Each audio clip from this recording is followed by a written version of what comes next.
Hello বন্ধুরা, wbporashona.com চ্যানেলে সবাইকে স্বাগত। আজ আমরা দশম শ্রেণীর ভূগোলের ভারতের অর্থনৈতিক ভূগোল এই অধ্যায়ে ধান চাষের অনুকূল পরিবেশ এই অত্যন্ত গুরুত্বপূর্ণ বিষয়টি নিয়ে তোমাদের সাথে আজকে আলোচনা করব। তবে আলোচনা শুরু করার আগে তোমাদের সাথে জানিয়ে রাখতে চাই একটি বিশেষ বিষয়। wbporashona.com বাংলার প্রথম ডিজিটাল প্রশ্ন উত্তর সহায়িকা। পাঠ্য বিষয়ের বিভিন্ন প্রশ্ন উত্তর আলোচনার আপডেট তোমরা নিয়মিত বিনামূল্যে পড়তে এখনই ভিজিট করো আমাদের ওয়েবসাইট wbporashona.com-এ। লিংক ডেসক্রিপশন বক্সে দেওয়া আছে। আর যারা তোমরা হোয়াটসঅ্যাপ ইউজ করো তাদেরকে বলছি তোমরা চাইলে আমাদের হোয়াটসঅ্যাপ চ্যানেলেও জয়েন করতে পারো, তার লিঙ্কও ডেসক্রিপশন বক্সে দেওয়া আছে। তোমরা এই চ্যানেলে জয়েন করলে নিয়মিত বিভিন্ন পড়াশোনা সংক্রান্ত আপডেটস তোমাদের ফোনে পেতে থাকবে। তাহলে শুরু করা যাক আজকের আলোচনা। ধান উৎপাদনের অনুকূল কী ধরনের প্রাকৃতিক পরিবেশের দরকার হয়? ধান প্রধানত ভারতবর্ষের একটা অত্যন্ত প্রয়োজনীয় ফসল এবং মোটামুটি আমরা গোটা ভারত জুড়ে যেখানেই যাই না কেন ভাতের প্রচলন আমরা সব জায়গাতেই দেখব। তবে হ্যাঁ, এটা ঠিক, এই পশ্চিমবঙ্গে ভাতের ব্যবহারটা সর্বাধিক। তো এই ধান থেকেই চাল উৎপন্ন হয়, বুঝতেই পারছো। তো এই চাল বা ধান উৎপাদনের জন্য ঠিক কী ধরনের ওয়েদার, কী ধরনের অনুকূল পরিবেশ প্রয়োজন সেটা আমরা আজকে আলোচনা করব।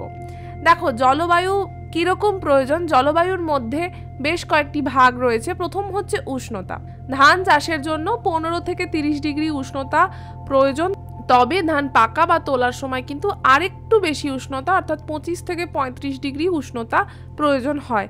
অর্থাৎ ধান চাষ কিন্তু খুব শীতপ্রধান অঞ্চলে করাটা একটু ডিফিকাল্ট।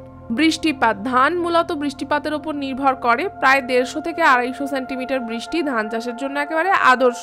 অর্থাৎ বেশ অতিরিক্ত বৃষ্টিপাত হয় এমন অঞ্চল কিন্তু ধান চাষের জন্য বেশ ভালো। তুমি বুঝতেই পারছো, পশ্চিমবঙ্গে বৃষ্টিপাতের পরিমাণটা অন্যান্য রাজ্যের তুলনায় বেশ বেশি এবং তাই ধান চাষ কিন্তু আমাদের রাজ্যে বেশ ভালো পরিমাণে হয়। এর পরের পয়েন্টে চলে এলাম মৃত্তিকা। উর্বর দোআঁশ পলি মৃত্তিকায় ধান চাষ ভালো হয় এবং বলাই বাহুল্য আমাদের গাঙ্গেয় বদ্বীপ অঞ্চল এই পশ্চিমবঙ্গে উর্বর দোআঁশ পলি মৃত্তিকা কিন্তু বেশ বেশি পরিমাণেই আমরা দেখতে পাই।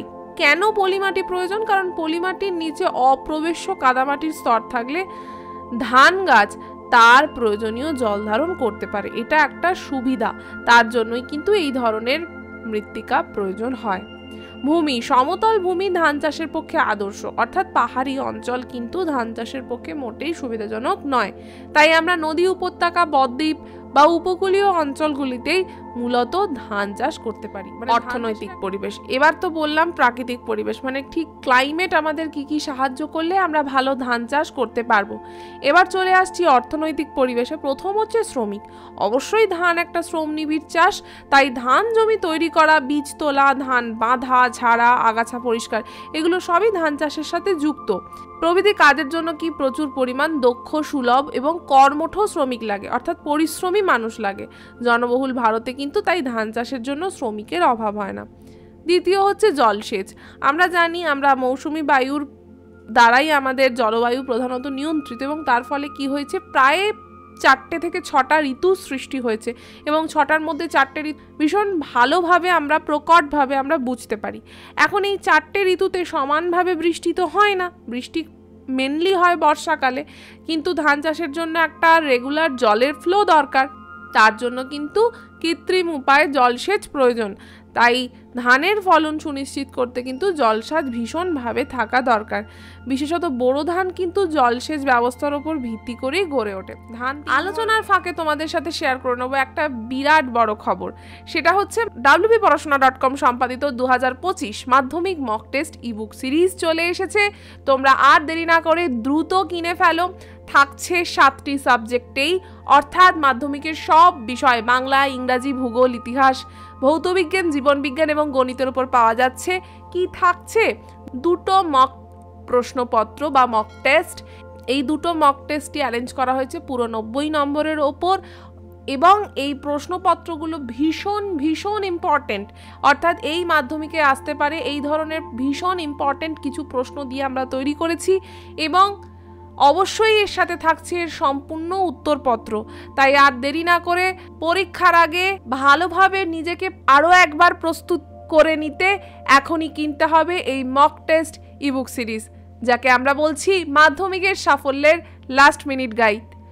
এখনই পারচেস করতে ডেসক্রিপশন বক্সে গিয়ে আমাদের পেমেন্ট লিঙ্কে ক্লিক করো এবং পৌঁছে যাবে আমাদের পেমেন্ট পেজে। সেখানে পেমেন্ট কমপ্লিট করলেই তোমাদের 24 ঘন্টার মধ্যেই এই ইবুক তোমাদের হোয়াটসঅ্যাপ অথবা ইমেল অ্যাকাউন্টে আমরা পাঠিয়ে দেবো।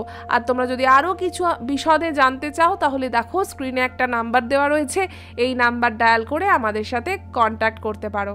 ফিরে এলাম আবার আজকের আলোচনায়।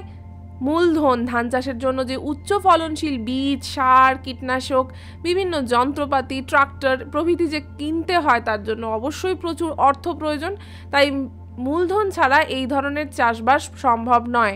তবে বর্তমানে সরকার কৃষকদের বিভিন্ন ঋণ বা ক্রেডিট কার্ড দেয়, যাতে কৃষকরা খুব সহজেই এই ধরনের চাষবাস করতে পারে। পরিবহন ধান চাষকে লাভজনক করার জন্য কৃষিক্ষেত্র থেকে বাজার অবধি উন্নত পরিবহন থাকা আবশ্যক। এটা অবশ্য শুধুমাত্র ধান চাষ নয়, যে কোনো চাষের ক্ষেত্রেই পরিবহন একটা খুব গুরুত্বপূর্ণ ফ্যাক্টর। রাস্তাঘাট বা পরিবহন যদি ভালো না হয়, উন্নত না হয়, তাহলে কিন্তু প্রচুর উৎপন্ন ফসল নষ্ট হওয়ার একটা সম্ভাবনা থেকেই যায়। এবং ফাইনালি প্রযুক্তিকরণ, ধান চাষকে আধুনিক প্রযুক্তিকরণের মাধ্যমে আরও উন্নত করা চেষ্টা করা হচ্ছে। কারণ যত উন্নত পদ্ধতিতে ধান চাষ হবে তত সুলভে এবং অনেক কম সময়ে আমরা প্রচুর পরিমাণে উৎপাদন করতে পারবো। তার জন্য বিভিন্ন বৈজ্ঞানিক ধান চাষের উন্নতির জন্য বিভিন্ন ব্যবস্থা চালাচ্ছেন, বিভিন্ন পরীক্ষা নিরীক্ষাও করছেন। আজকের আলোচনা তো এখানেই শেষ করছি। ভারতের অর্থনৈতিক ভূগোল সম্পর্কিত আরও প্রশ্ন উত্তর এখনই পড়তে ভিজিট করো wbporashona.com। লিঙ্ক ডেসক্রিপশন বক্সে দেওয়া আছে। তোমরা যারা আমাদের ইউটিউব চ্যানেলটাকে এখনও সাবস্ক্রাইব করোনি তাদেরকে বলছি প্লিজ সাবস্ক্রাইব করে পাশে থাকা বেল বাটনটা ক্লিক করে দাও। আবার দেখা হবে অন্য কোনো পর্বে।